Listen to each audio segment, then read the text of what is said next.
1 tahun berikutnya saya menjadi salah satu ketua dengan jumlah anggota terbesar di tanah air kita. Dan setelah itu saya masuk biara menjadi seorang biarawati atau suster.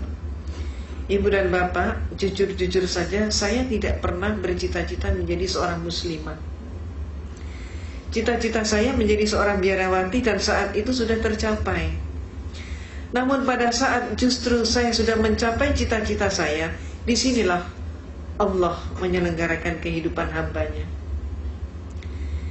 Pada saat saya di biara, dari seluruh mereka yang masuk biara hanya ada 2 orang saja. Satu adalah diri saya yang diberi tugas khusus, yaitu untuk kuliah di biara dan sekaligus kuliah di Institut Filsafat Teologia yang disebut Seminari Argu, pendidikan akhir pastor.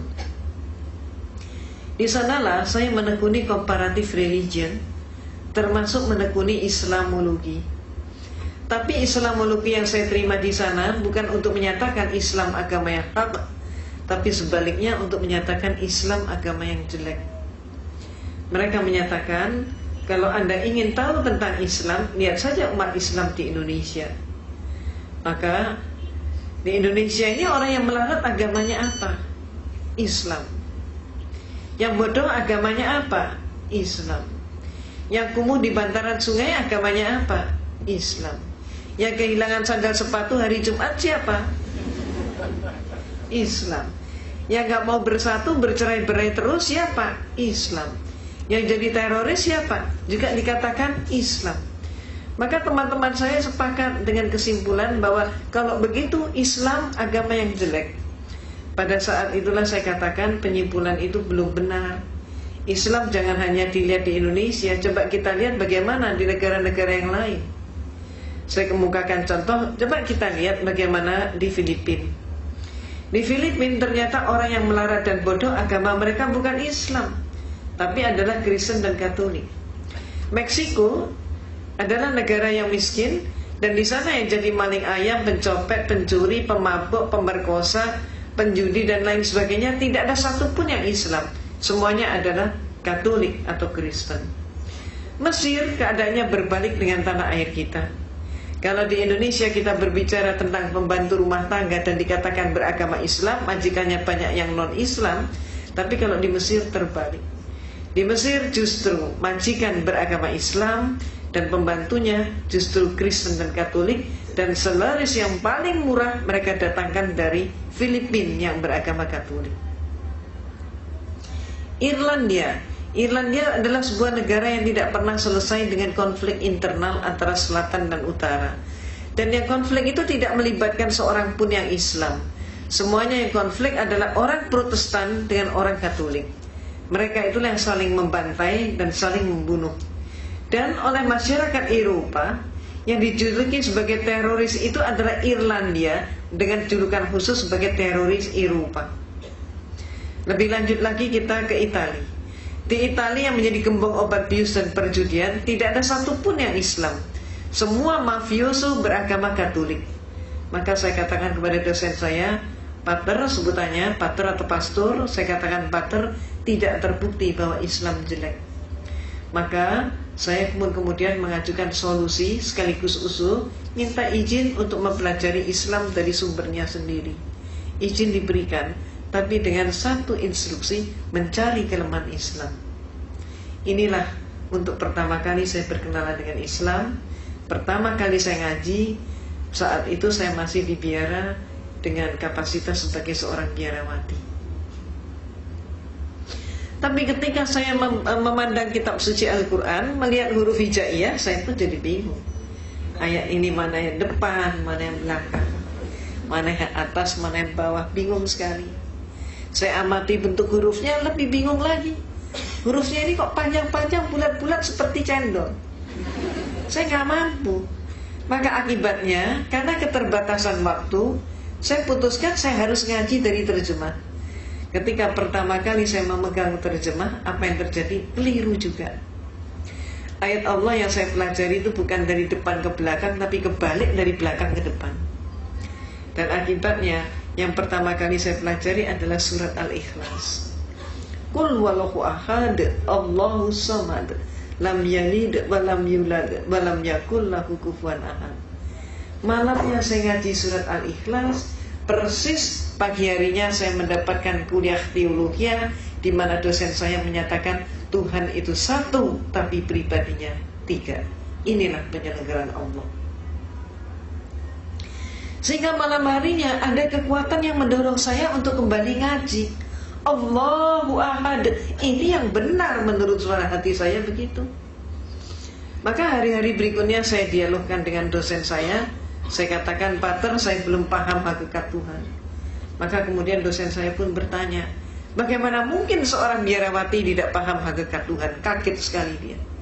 Maka dia pun maju ke papan tulis, menggambar sebuah segitiga sama sisi. AB sama dengan BC sama dengan CA. Saya ditanya, segitiga ini berapa? 1. Sisinya berapa? 3. Itulah Tuhan itu satu tapi pribadinya 3, kata dosen saya. Maka kemudian saya pun mengatakan, kalau demikian Pater, suatu saat nanti kalau dunia sudah semakin maju, ipteknya pun semakin berkembang, Tuhan itu kalau cuma 3 pribadi tidak akan mampu untuk mengurus dunia.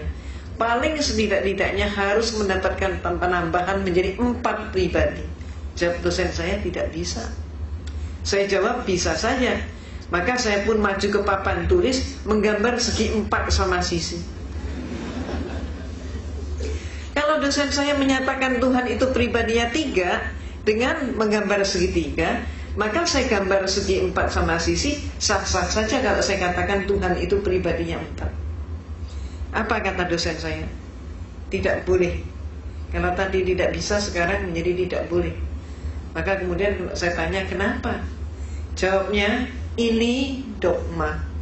Dogma adalah hukum atau aturan yang dibuat oleh pemimpin gereja. Maka saya tanya, Pater, kalau saya belum paham dogma itu bagaimana? Dia mengatakan, Anda paham atau tidak, terima saja, telan saja, dan jangan dipertanyakan. Kalau Anda bertanya, kalau Anda ragu, hukumnya dosa. Walaupun saya sudah dijawab seperti itu, tapi malam hari ada keinginan yang demikian kuat untuk kembali mengkaji Al-Quran. Demikian terus-menerus terjadi, sehingga saya pun semakin ingin berdialog dengan dosen saya tentang masalah konsep Tuhan, tentang masalah tauhid, kalau kita menyebutnya demikian. Maka antara lain saya pernah bertanya, Pater, yang buat meja ini siapa? Saya pernah bertanya begitu. Maka kemudian dosen saya nampak dia menangkap ada sesuatu yang lain di balik pertanyaan saya. Dia tidak mau menjawab, bahkan saya disuruh menjawab sendiri. Dan saya pun menjawab.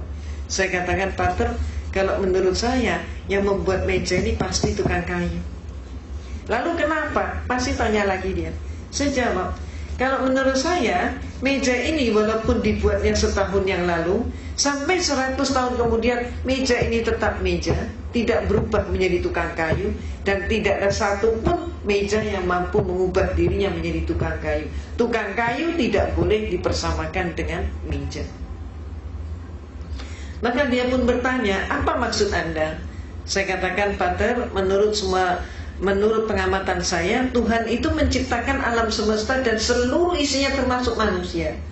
Maka ada manusia yang dilahirkan setahun yang lalu, sampai 100 tahun kemudian ternyata dia tetap manusia. Bahkan sampai kiamat pun manusia tetap manusia. Tidak ada satu manusia pun yang mampu mengubah dirinya menjadi Tuhan, dan Tuhan tidak boleh dipersamakan dengan manusia. Malamnya saya ngaji lagi, dan hari-hari berikutnya saya dialog lagi, saya diskusi lagi. Saya pernah menyatakan juga, Pater, siapa yang melantik RB? Saya ditertawakan kali ini. Bagaimana mungkin seorang biarawati nggak ngerti siapa yang melantik RW? Maka saya jawab, sebetulnya saya mengerti. Maka kemudian dia baru tersenyum, dia kaget sekali. Apa sih maksud Anda? Dia tanya. Coba menurut Anda siapa? Coba silakan jawab. Bertubi-tubi saya digitukan. Dan kemudian saya katakan, Pater, kalau menurut saya yang melantik RW pasti eselon di atasnya, lurah ataupun kepala desa. Kalau sampai ada RW dilantik oleh RT, maka jelas pelantikan itu tidak sah.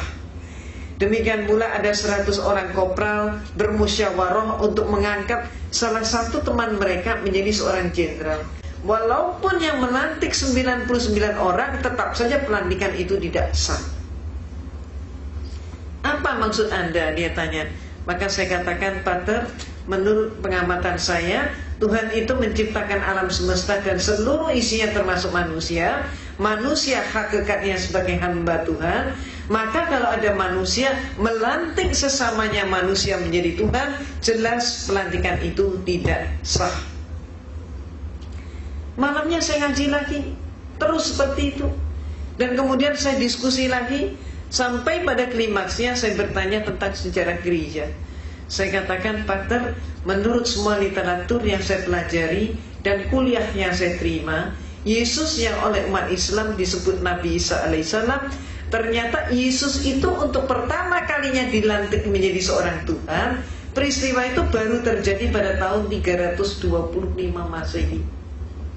Jadi sebelum tahun 325 Masehi, Yesus belum jadi Tuhan.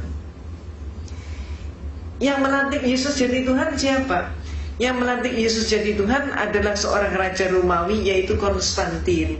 Pelantikannya terjadi dalam rangka sebuah konsili. Konsili ini bahasa Latin Romawi, artinya adalah konferensi, atau istilah kita yang lain adalah muktamar. Terjadi di kota Nizea. Maka disebut Konsili Nizea tahun 325 Masehi. Ini untuk pertama kalinya Yesus jadi Tuhan. Jadi sebelum itu dia belum jadi Tuhan. Sayangnya sejarah ini tidak dipahami oleh 98% umat Kristen. Walaupun sejarah ini ada di dalam buku-buku mereka. Cuman dengan sengaja pemimpin-pemimpin gereja menutup sejarah tersebut agar supaya umatnya tetap tidak tahu. Kenapa? Kalau sampai umatnya tahu, umatnya akan terguncang sekali kalau mengetahui Yesus diproses dari manusia menjadi Tuhan, dan yang melantik adalah seorang manusia. Maaf, keadaan yang terjadi di tanah air kita, Kristennya sendiri juga nggak ngerti konsep ketuhanan Yesus, tidak tahu sejarahnya. Mereka kemudian menyerang kita umat Islam dengan program kristenisasi dan pemurtadan, sedangkan kita umat Islam juga sayangnya gak tahu sejarah itu. Itu sebabnya apa yang saya informasikan ini termasuk menjadi bekal dakwah kita.